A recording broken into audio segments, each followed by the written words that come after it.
This isn't just a story about a career. It's about a 40-year transformation. A journey that takes an 18-year-old kid and completely forges them, level by level, into a general who's responsible for the entire future of air superiority. And here's the thing. This mission, it's going to cost them absolutely everything. And it all kicks off with this one powerful thought. Picture this. You're a teenager, standing in some overcast parking lot, and you look up at the sky. You see them, and you think, that will be me. That single thought, it sets you on a path of unbelievable sacrifice, but one that, in the end, proves it was all worth it. So, how does a journey like that even begin?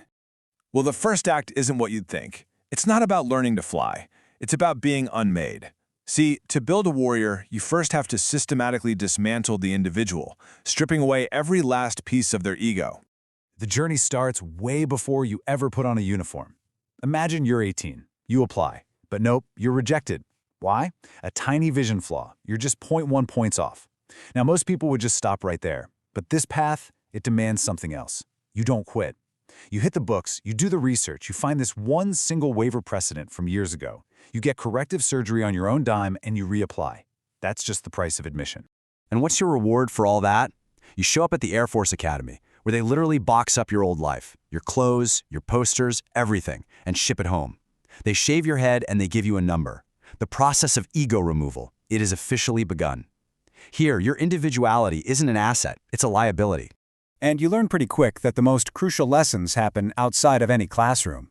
You see this one cadet, Garrett. At first, he's totally broken by the pressure. But then, he becomes one of the strongest runners. And it clicks. You realize that voice in your head, the one that's screaming stop, it's a liar.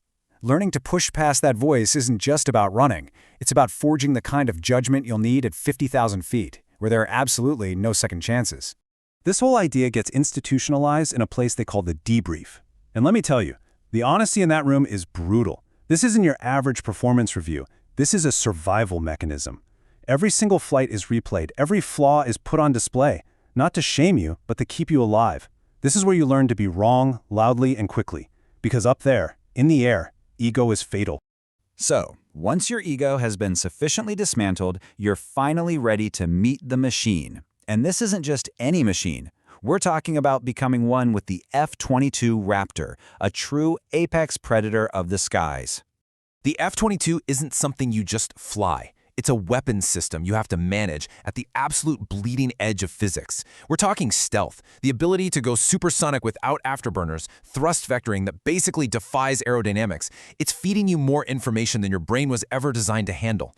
You have to learn a totally new way of seeing, not just looking at the displays, but seeing through them. And, oh yeah, you're gonna fail. A lot. Your first simulated combat, it's a total disaster. You lose, and you lose badly. But the culture here isn't about avoiding failure. It's about what you do next. The only way forward is to drag yourself back into that cockpit the next morning and do it all over again. It's persistence, not perfection, that keeps you in the program. All this training is building towards the next massive leap in responsibility. See, as a wingman, your job is pretty straightforward. Execute the plan, flawlessly. But the moment you become a flight lead, the entire game changes. You're not just executing the plan anymore, you are the plan. The safety, the success of your entire formation, it all rests on your judgment now. And that shift really hits you during a training exercise against some Navy F-18s. Your team wins, sure, but you know you made a mistake. A 10-second lapse where your wingman had to cover for you. The real lesson wasn't the victory. It was this profound gut punch of a realization. Your job is no longer about how good you are. It's about elevating the performance of every single person around you.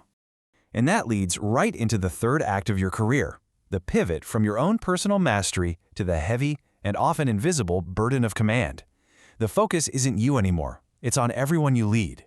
As an instructor pilot, this truth just becomes crystal clear. You're teaching this student, Harmon. He's sharp, but he's reckless. Your job isn't to crush his aggression. It's to teach him how to temper it with judgment. And when he finally gets it, you realize the whole point of your journey wasn't just to be a great pilot. It was to forge the next generation. So now you're a squadron commander, and the tests are totally different. They're not happening in the air, they're happening in your office. A talented young captain, Reyes, comes to you, and he is angry. He was passed over for a huge opportunity at Red Flag. So what do you do? You're telling the truth. And the truth is, command isn't about rewarding your best player all the time. It's about developing the whole team. It's about seeing that another pilot, Lieutenant Ewan, needs this specific experience more, right now, to make the entire squadron stronger in the long run. Your job is to tend to the whole forest, not just the tallest tree. And the scale of that responsibility, it just keeps growing. As a wing commander, you're not just responsible for a squadron anymore, you're responsible for 4,000 people.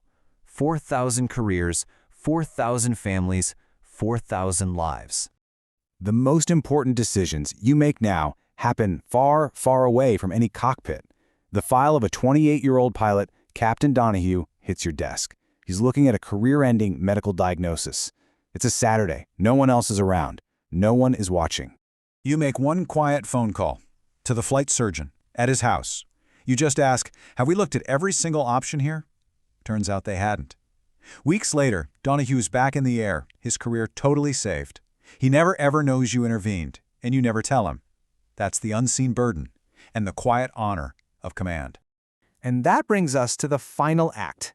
After a lifetime of service, the focus shifts again. It moves from the present to the future. It's all about making sure the mission continues long, long after you're gone. As a 2-star general, you are now in rooms where the decisions being made will determine who has air superiority in the year 2045. You're facing this monumental choice. Do we restart the F-22 production line, or do we pour everything we have into the next generation of fighters? Billions of dollars, and frankly, future lives are hanging in the balance. You have an opinion. It's backed by data, but it is not the popular one. And you state it, clearly. Afterwards, a young analyst mentions that most high-ranking officers tend to avoid saying the uncomfortable truth. Your response? Well, it gets to the very heart of leadership. Speaking truth to power isn't some perk of having rank, it's the entire moral justification for it. So you fast forward to your own retirement ceremony, and your legacy, it isn't in some citation they read out loud. It's standing right there in the crowd. Harmon, that once reckless kid, is now a commander. Reyes and Ewan have risen through the ranks. Donahue is a decorated pilot. This is the real, tangible fruit of a career spent investing in other people. When someone asks you what 4 decades with the F-22 really taught you, the answer is simple, and it's profound. The machine, the mission, life itself, it doesn't care how talented you are. It cares how prepared you are. And preparation isn't a one-time thing. It's the daily discipline that defines who you are when that hard moment finally arrives.